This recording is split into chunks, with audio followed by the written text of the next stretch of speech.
This is your fault. You guys bullied me into this. The 45 1.2. I love it, the lens. It's just like the 25, except closer. But it's just like the 25. I'm sure all of these are pretty much the same. Someone actually made a comment saying, if you want to know what the 45 is, it's the 25, but closer. Anyway, it's a beautiful lens. That's out of the way. So this test today is with strobe in the studio, the big Pro Photos I'm using now, because I really want to see how the color science works on flash. Because believe it or not, color science changes with flash on so many different cameras. I love some of the color science on Nikon, but when I put it in studio with strobe, I really don't like it that much. It takes a little bit too much tweaking for me. So this camera, and I'm sure a bunch of others, like my Leica has the gray card white balance, but it doesn't work with strobe. Now this one, I was praying that it would work for strobe, and this one is called one touch white balance. So you push in the button, hold up your gray card, take the shot, and then you can set it to, that white balance. It worked. It worked with strobe. And then when I pulled in the images, which you'll see, it was actually good. So loving that.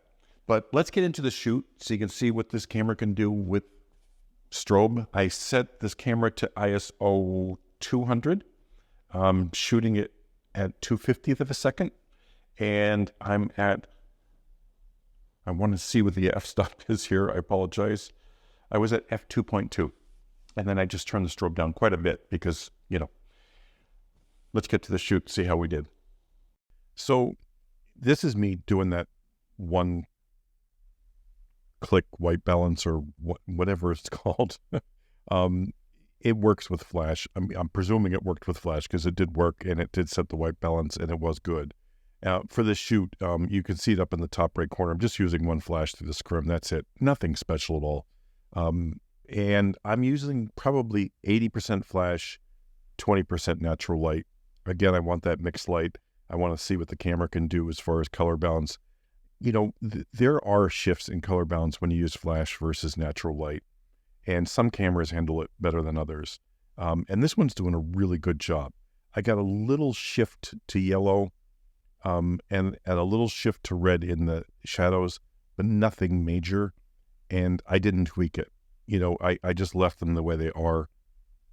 The only thing I did is retouched her skin because she has some blemishes, and I didn't want to, show these on YouTube with some blemishes. But other than that, this is out of camera stuff. Really nice system.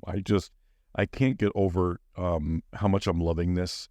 And believe me, I was in the camp of, small sensor, I can't use it, blah, blah, blah. But after using this for so many times and in so many different scenarios, I'm loving the system. And, I know people are still saying, micro four thirds is dead.